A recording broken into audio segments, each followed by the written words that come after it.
Kematian doktor bukan akibat kerja lebih.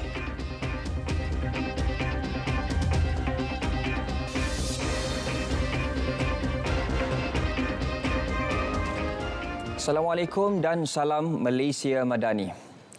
Tiada unsur kerja berlebihan atau buli dalam kes kematian seorang doktor di Hospital Seberang Jaya, Georgetown. Siasatan awal mendapati terdapat 30 pengamal perubatan yang bekerja ketika doktor itu bertugas berbanding maksimum 25 doktor pada satu masa.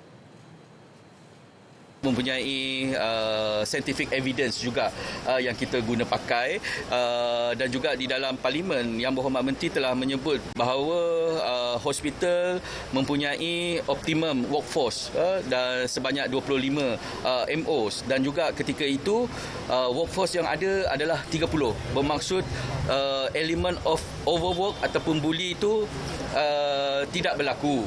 Tetapi kita kena semak lagi kerana kita tak nak lihat untuk Penang je. Kita melihat untuk peringkat nasional dan hospital dan isu-isu buli ini kita sedang tangani.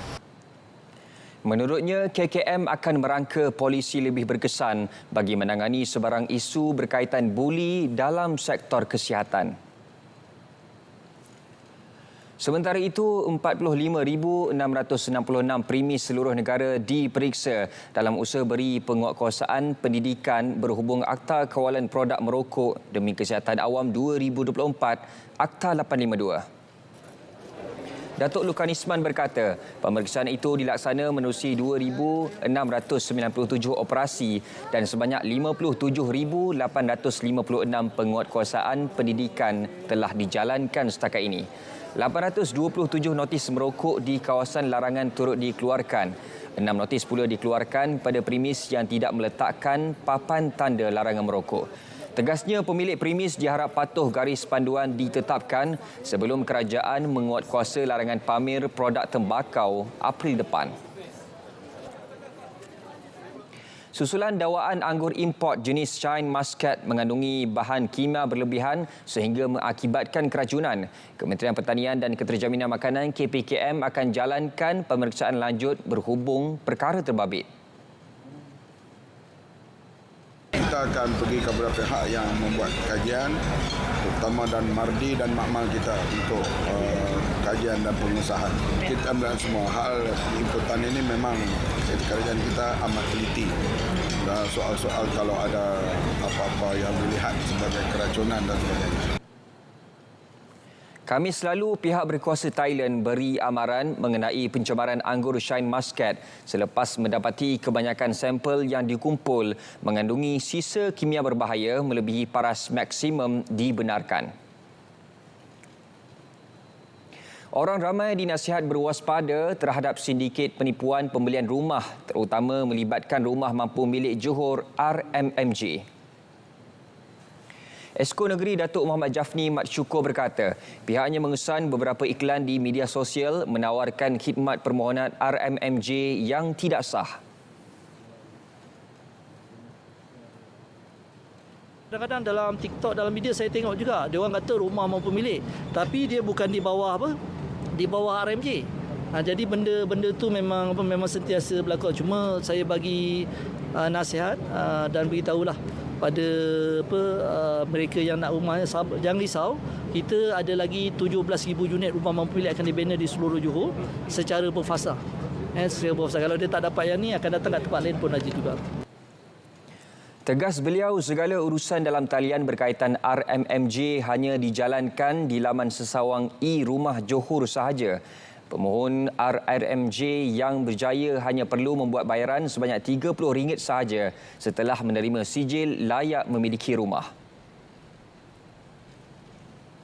Pengelasan pendapatan bagi golongan T15 berkaitan penyasaran subsidi petrol belum dimuktamadkan. Perdana Menteri berkata perkara itu masih diteliti bagi memastikan hanya golongan kaya membayar harga sebenar petrol. Usaha itu bagi menjamin 85% rakyat tetap menikmati subsidi. Siapa kata 12,000? Belum diputuskan. Kita nak tengok apakah T15 itu mampu bayar. Kalau tak mampu jadi T10. Ataupun kita tingkatkan T15 itu menjadi pendapatannya lebih tinggi daripada yang 12,000 sekarang. Belum lagi putus. Sepatutnya memang dia cadang. Kita tidak setuju. T15 itu 12,000, mungkin perlu naik 15 atau 18,000. Tidak, dia pertahankan T15. Beliau berucap demikian pada majlis perasmian Konvensyen Keadilan Perak di Ipoh. Terdahulu, orang ramai meminta kerajaan meneliti semula pengelasan pendapatan isi rumah bagi mengelakkan keciciran bantuan serta subsidi petrol. Pemilihan PKR akan disegerakan. Presidennya Datuk Seri Anwar Ibrahim berkata, pemilihan yang dipercepat akan membuka ruang kerjasama antara tenaga muda dan pemimpin lama untuk berganding bahu.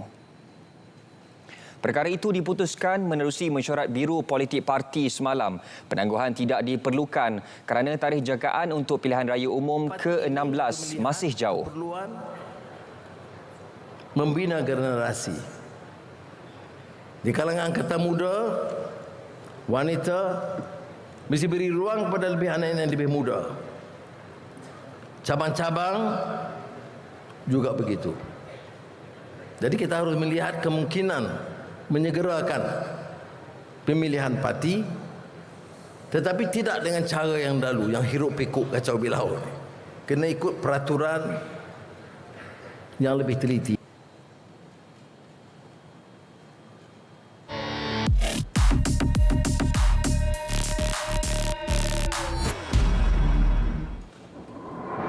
Mahu bantuan tunai segera tanpa banyak syarat?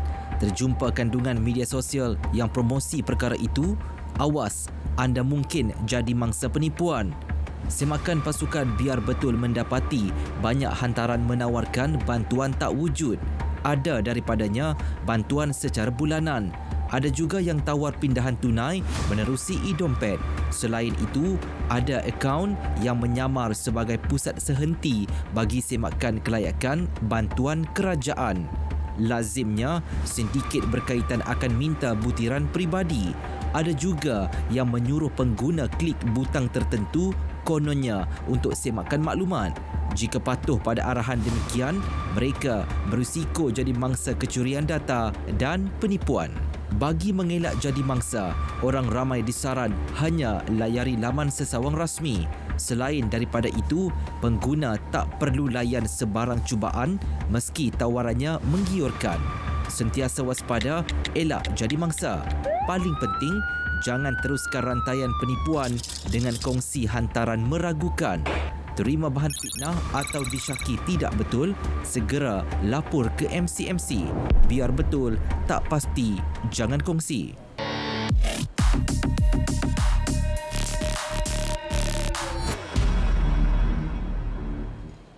Istiadat persandingan Putera Sultan Pahang, Tengku Arif Bendahara Tengku Muhammad Iskandar Riayatuddin Shah dan Tengku Natasha Putri Tengku Adnan berlangsung dengan penuh istiadat dan tradisi di Istana Abdul Aziz, Kuantan.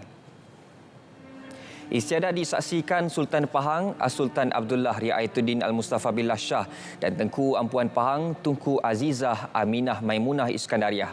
Bacaan doa dipimpin Mufti Pahang Profesor Datuk Dr. Asmadi Muhammad Naim. Turut berangkat ke istiadat itu Sultanah Terengganu Sultanah Nur Zahirah. Istiadat perkahwinan diraja akan berakhir esok dengan bendera istiadat menutup kerja diturunkan diikuti 16 das tembakan meriam yang akan disempurnakan PDRM.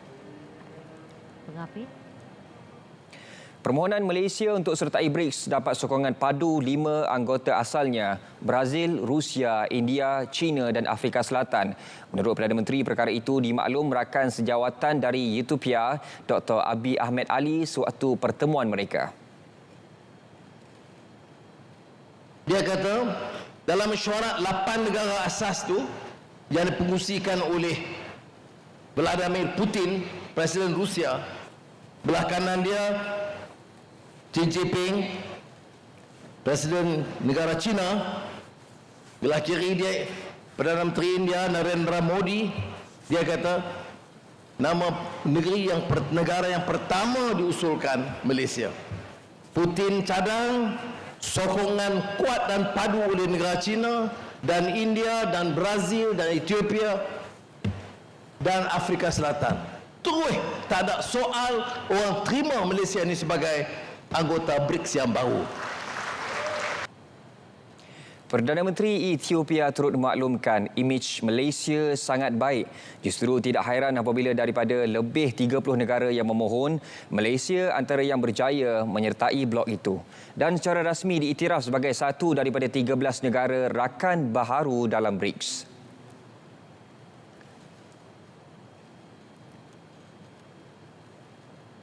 Baik, program sejahtera komuniti madani Sejati Madani akan melibatkan semua kampung di seluruh negara. Perdana Menteri beri jaminan tiada kampung akan terkecuali meski pelaksanaannya tidak dibuat serentak. Aktiviti peningkatan sosioekonomi menerusi Sejati Madani akan dilaksana guna peruntukan RM1 bilion dalam belanjawan 2025 dan itu perlu diurus dengan amanah untuk capai matlamat dan elak ketirisan. Jadi Sejati Madani ini kita seolah-olah bagi satu tanggungjawab, cabaran langsung pada orang kampung. Nah, paling minimal 50,000, maksimal 100,000.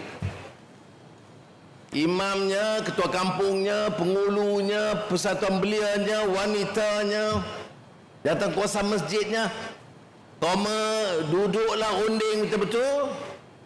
Teman bagi dana, wang, koma putuskan.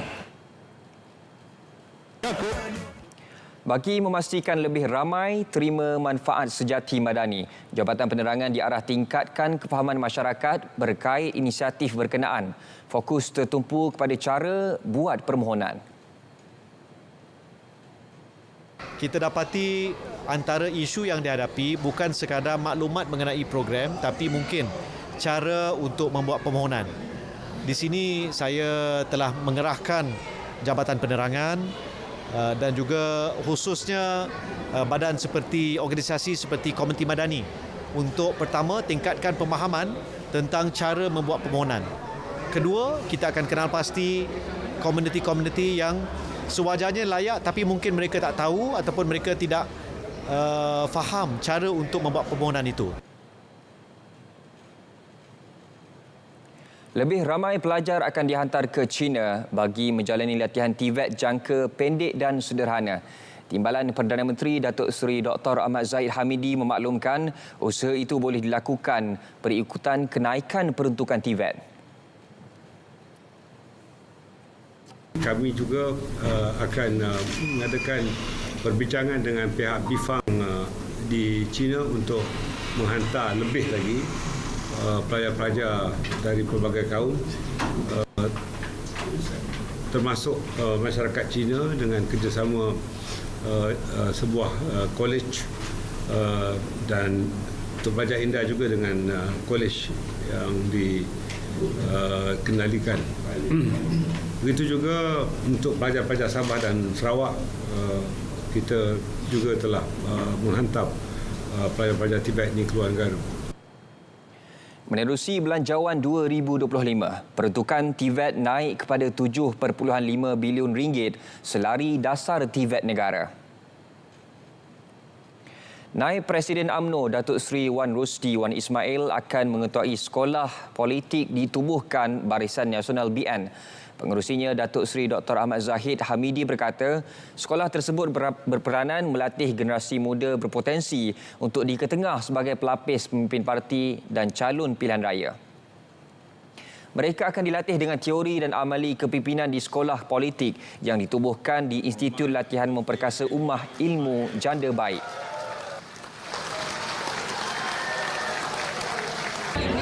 Itu telah diputuskan dalam majlis tertinggi dua bulan yang lalu.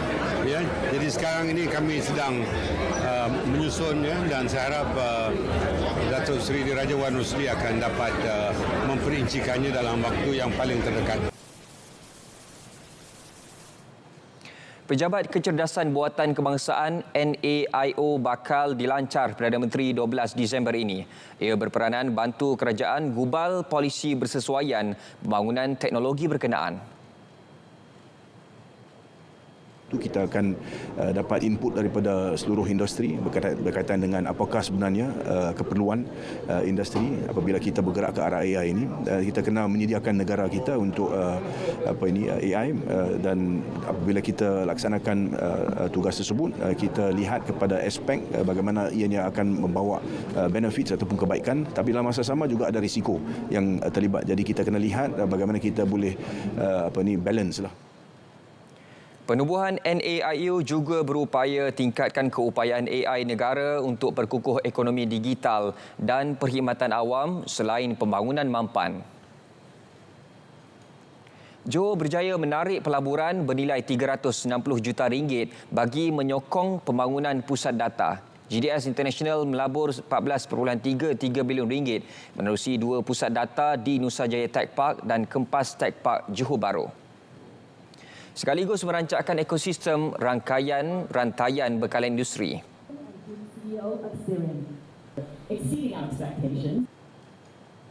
Terdapat 5 syarikat besar yang akan melabur di negeri Johor berjumlah RM360 juta yang akan memberi peluang pekerjaan kepada 700 rakyat Malaysia dan Johor. Ini adalah usaha kerajaan persekutuan dan juga kerajaan negeri di mana kita bekerjasama dengan erat dan baik untuk memastikan bahawa bukan saja dari segi kegiatan ekonomi digital, ekonomi dapat meningkat, tetapi pada masa sama memastikan bahawa terdapat peluang pekerjaan yang baik.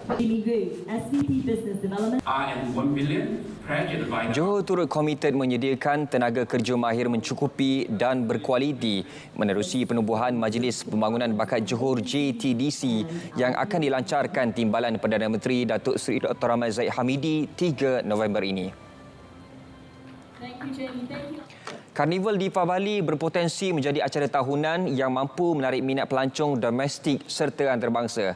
Menteri di Jabatan Perdana Menteri Wilayah Persekutuan Dr. Zaliha Mustafa berkata, acara itu juga menjadi platform untuk meningkatkan kesedaran tentang keunikan dan kepelbagaian budaya tempatan.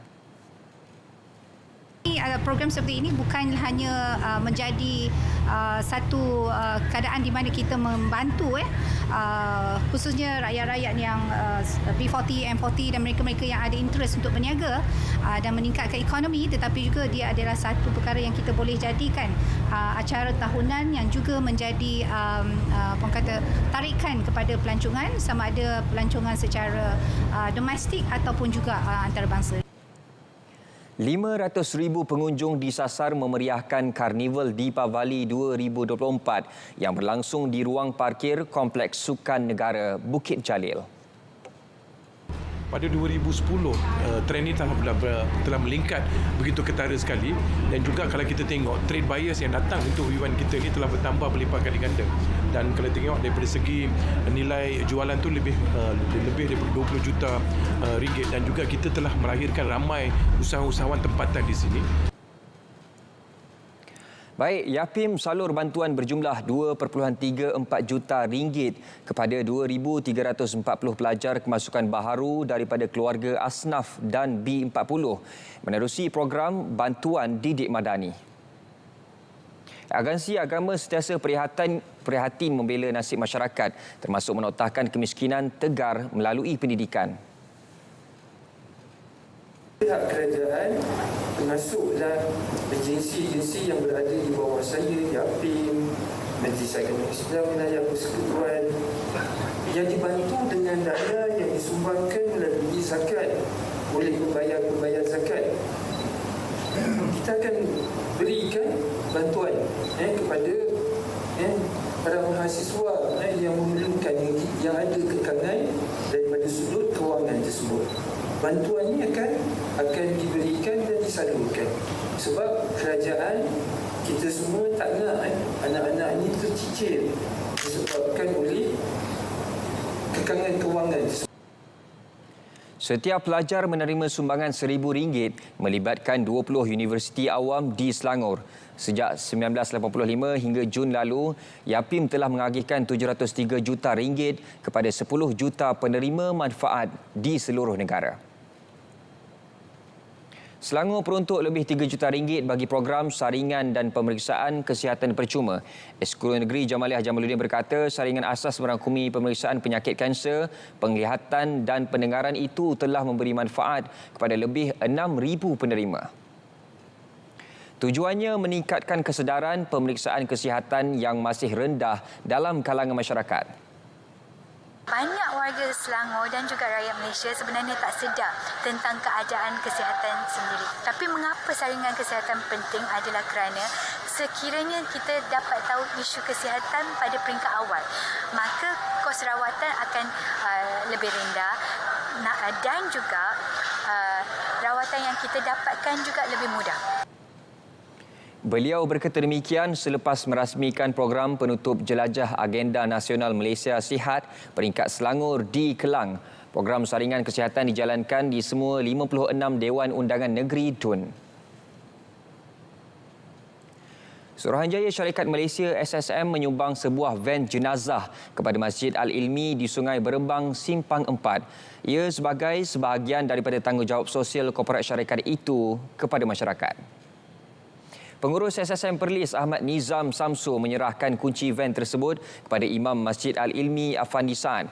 Majlis penyerahan berlangsung sempena program Hijrah Minda MAIPS 2024 dan disaksikan oleh Raja Muda Perlis Tuanku Said Faizuddin Putra Jamalullail. Baginda berharap van jenazah itu dapat memudahkan pengurusan jenazah bagi komuniti setempat. Dalam program sama, baginda juga menyerahkan sumbangan MAIPS berjumlah RM14,000 kepada 20 orang asnaf terpilih di Kariah Sungai Berembang. Graph for Nation anjuran Balai Teni Negara menginisiatif karya sastera moden yang diterjemah dalam bentuk karya seni baharu. Ketua Pengarahnya Amiruddin Ahmad berkata, menerusinya ruang dihidupkan dengan karya seni visual yang menarik. Kami milih karya sastera moden yang mana telah didaftarkan di dalam Jabatan Warisan dan juga Dewan Bahasa. Lebih daripada, saya rasa lebih dari 20 lebih lah.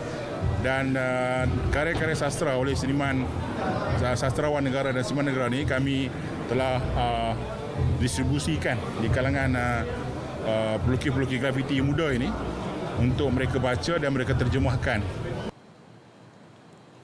Artis grafiti dari Sarawak, Dewi Emilia Iskandar atau Mio, merupakan salah seorang wanita tunggal yang mengambil bahagian sempena Graph for Nation. Depends on what you do and what you like actually. Graffiti is not for everyone, tapi I think it's also like can be accepted as seni typography. Cuma dia di jalanan and bukan di macam tempat yang itulah. But this time around under Balai Seni Negara kita orang try to ketengahkan seni graffiti ni untuk jadi seni yang dapat di-accept oleh orang sekarang. Lebih banyak negara akan menyertai program Wonderful Nusantara Festival pada penganjuran akan datang. Esko Johor K. Raven Kumar menyatakan Thailand akan diundang bagi penganjuran tahun depan diikuti Brunei pada 2026. Anjuran tahun ini menyaksikan Singapura menjadi negara terbaharu menyertai program itu bersama Malaysia dan Indonesia. Program mempromosi keunikan seni dan kerencaman budaya Nusantara.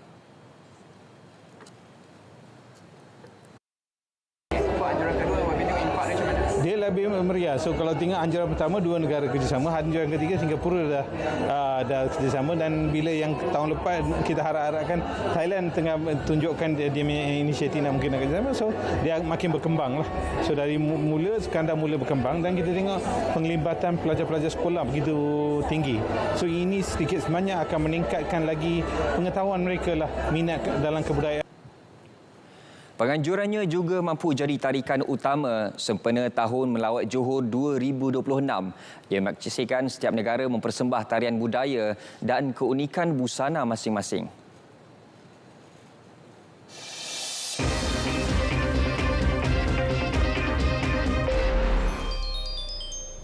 Kejohanan Wushu Piala Dunia Taulu edisi ketiga di Yokohama, Jepun.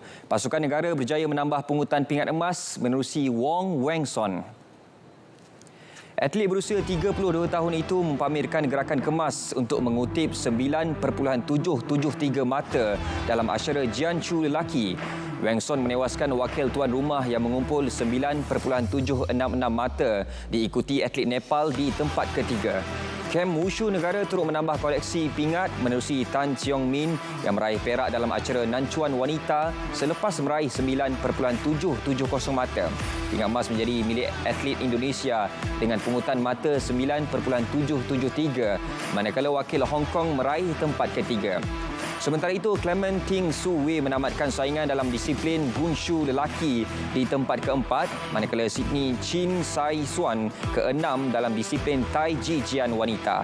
Sehari sebelum tamat kejohanan, kontijen Malaysia telah mengumpul 2 emas, 2 perak dan 2 gangsa. Kementerian Belia dan Sukan KBS gesa semua persatuan serta kelab bina badan memperbanyak program pendidikan anti-doping.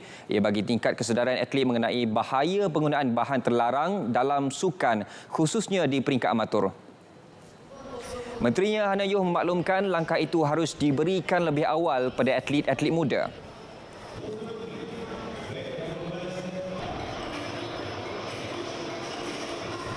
Ini adalah atlet-atlet baru kita. Jadi sia-sia kalau kita tak bagi pendidikan mengenai doping, bagi pendidikan melalui Adamas. Jadi saya gembira Adamas ada datang untuk buat program kesedaran dan ini cara untuk kita bergerak ke hadapan safe sport. Safe sport, sukan selamat untuk semua. Beliau ditemui di kejohanan bina badan Mr. Enrich 2024 di Serdang. Kejohanan berkenaan berjaya himpunkan 527 peserta sekaligus meletakkannya dalam Malaysia Book of Records. Bagi edisi kali ini turut memperkenalkan kategori baharu iaitu melibatkan atlet-atlet badan beruniform. Sebuah syarikat konglomerat terkemuka di SAT Group Sdn Bhd berhasrat untuk ambil alih semula kepentingan saham dan liability dalam Darul Aman Football Club Sdn Bhd DFCSB sekaligus menjadi pemilik baharu pasukan Kedah Darul Aman KDFC. Pengerusi eksekutif di SAT Group Datuk Seri Azizul Tandik berkata, hasrat untuk memiliki skuad hijau kuning bukanlah sekadar cakap. Sebaliknya beliau terpanggil untuk bantu pulihkan masalah yang dihadapi pasukan.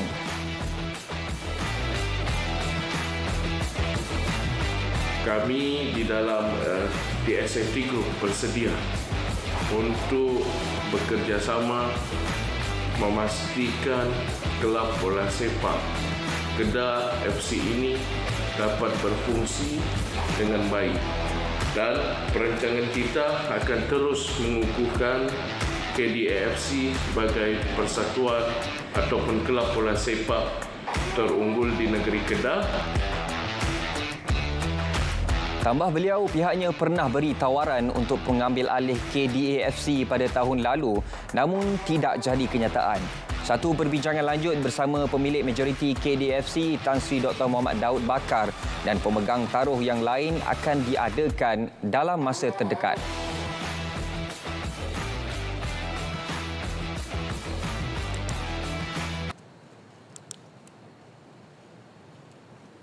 Sekian berita tengah malam dari Sungai Kesegara, Palestin pasti merdeka. Selamat malam, Assalamualaikum.